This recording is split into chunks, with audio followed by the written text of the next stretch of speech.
Gum ഗണപതയേ നമഃ.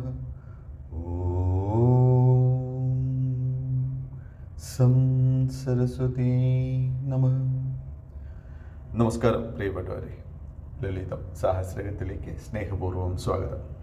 ശ്രീമദ് ഭഗവത്ഗീതയുടെ 3-ാം അധ്യായത്തിലെ 20-ാമത്തെ ശ്ലോകത്തോടുകൂടെ നമുക്ക് ആരംഭിക്കാം. ഓം ശ്രീകൃഷ്ണ പരമാത്മനേ നമഃ. അഥ ശ്രീമദ് ഭഗവത്ഗീതായാ കർമ്മയോഗോ നാമ്നേ തൃതീയോധ്യായേ 20-മഃ ശ്ലോകഃ. കർമ്മണൈവ ഹി സംസിദ്ധിർമാ സ്ഥിതാ ജനകാദയഃ ലോകസംഗ്രഹമേവാപി സംപശ്യൻ കർത്തുമർഹസി. അല്ലയോ അർജുന, എന്തുകൊണ്ടാണെന്നാൽ കർമ്മം കൊണ്ട് മാത്രമാണ് ജനകാദികളായിട്ടുള്ളവർ സിദ്ധിയെ പ്രാപിച്ചിരിക്കുന്നത്. അതുകൊണ്ട് ലോക സംരക്ഷണത്തെ ഓർത്തിട്ട് നീ കർമ്മം ചെയ്യുക.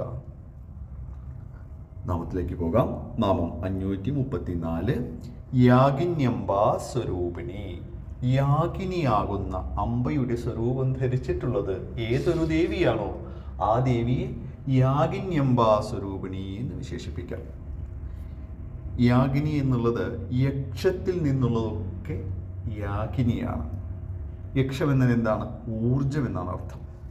നമ്മുടെ ശുക്ലധാതുവും ഊർജം തന്നെയാണ് അല്ലേ? ധാതു വിസ്താരത്തിൽ നോക്കുമ്പോൾ 7 ധാതുക്കളും പിന്നിട്ടിട്ട് 7-ാം ധാതുവിൻ്റെ ദേവതാ സങ്കല്പത്തിലേക്കാണ് നാം എത്തിയിരിക്കുന്നത്. ഇവിടെ എങ്ങനെയാണ് സങ്കല്പം വരുന്നതെന്നോ, 1000 ദളങ്ങളുള്ള താമരപ്പൂവില് അനേക മുഖങ്ങളോടുകൂടി വിവിധ വർണ്ണങ്ങളാൽ ശോഭിതയായിട്ട് എല്ലാവിധ ആയുധങ്ങളാലും പരിപൂർണയായിക്കൊണ്ട് നിർമ്മലയായിട്ട് സർവരുടെ നൈവേദ്യത്തിലും പ്രീതമാനസയായിട്ടാണ് പരാശക്തി വർത്തിക്കുന്നത്.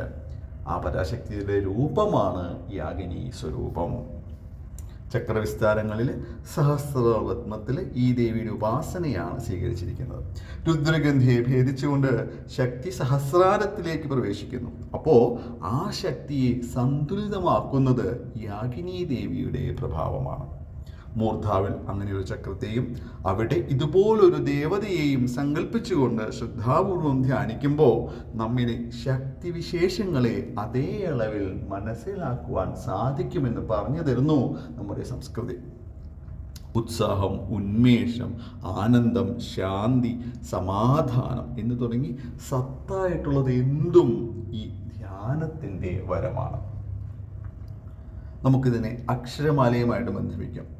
ഏതൊരു നാമവും അക്ഷരങ്ങളുമായിട്ട് ചേർന്ന് പോകുന്നുണ്ട് അല്ലേ? ഇവിടെ ആ മുതൽ ഇക്ഷ വരെയുള്ള അക്ഷരങ്ങളെ നിയന്ത്രിക്കുന്ന വർണ്ണമാണ് യാഗിനി. പ്രത്യേക വൃത്തത്തിൽ ഒതുങ്ങുന്നതല്ല യാഗിനി, അത് സ്വരത്തിലാണ് അധിഷ്ഠിതമായിരിക്കുന്നത്.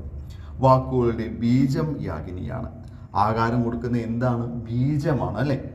അന്നേരം ഏതൊരു വാക്കിൻ്റെയും അടിസ്ഥാനം തന്നെ യാഗിനി ശക്തിയാണ് എന്ന് മനസ്സിലാക്കുക.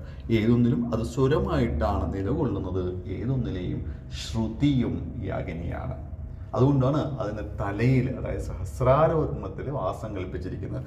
ഏത് വാക്കുകളും നമ്മൾ തലയിൽ കൂടിയാണ്, അതായത് തലയുണ്ടെങ്കിൽ ആ വാക്കുകൾ വരുള്ളൂ അല്ലേ? അതായത് ഹൃദയം കൊണ്ട് വിവേചിച്ചിരിക്കുന്ന വാക്കുകളെ ബുദ്ധി കൊണ്ട് മനനം ചെയ്യണം, ബുദ്ധി കൊണ്ട് വിവേചിച്ചെടുക്കണം. എന്നാൽ മാത്രമേ ആ വാക്കിനും സ്ഥായിയായിട്ടുള്ള പ്രഭാവം ഉണ്ടാവുകയുള്ളൂ.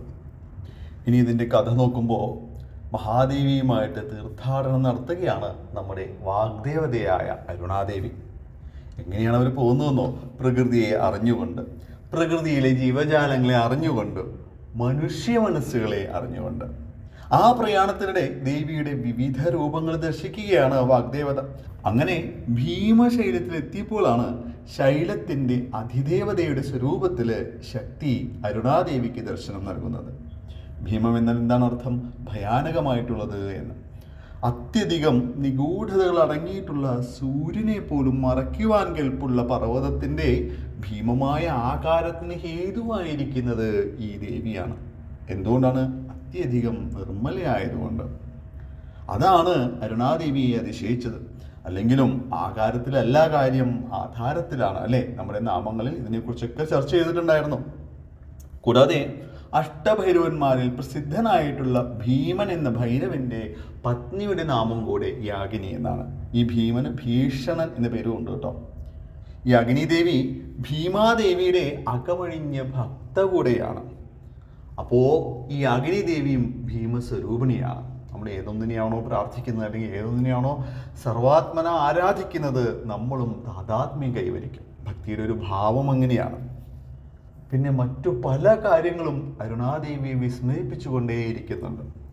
എന്തൊക്കെയാണെന്നോ, ഒന്നിനെ അതിൻ്റെ സ്വത്വത്തോട് ചേർക്കുവാനുള്ള ദേവിയുടെ പ്രാപ്തി, മറ്റുള്ളവയുമായിട്ട് എങ്ങനെ കൂടിച്ചേർക്കണം എന്നുള്ള ദേവിയുടെ നൈപുണ്യം, മറ്റുള്ളവർ ദേവിയെ എങ്ങനെ കാണുന്നു എന്നുള്ള അറിവ്, ഇതൊക്കെ അരുണാദേവി നേടിക്കൊണ്ടിരിക്കുകയാണ്.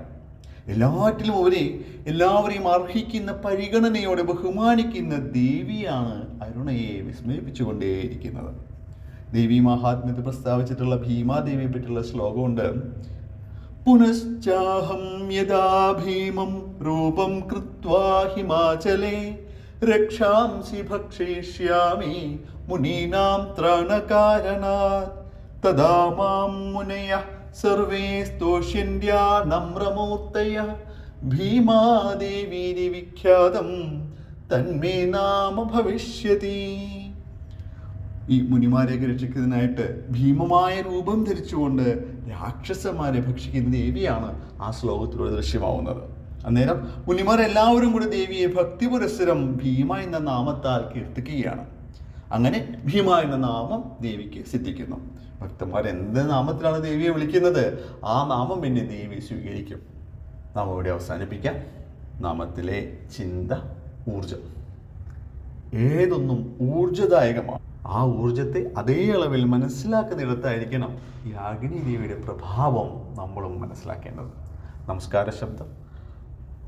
ഓം യാഗിന്യംബാ സ്വരൂപിണ്യൈ നമഃ. നന്ദി, നമസ്കാരം. സർവം ജഗദംബാർപ്പണമസ്തു.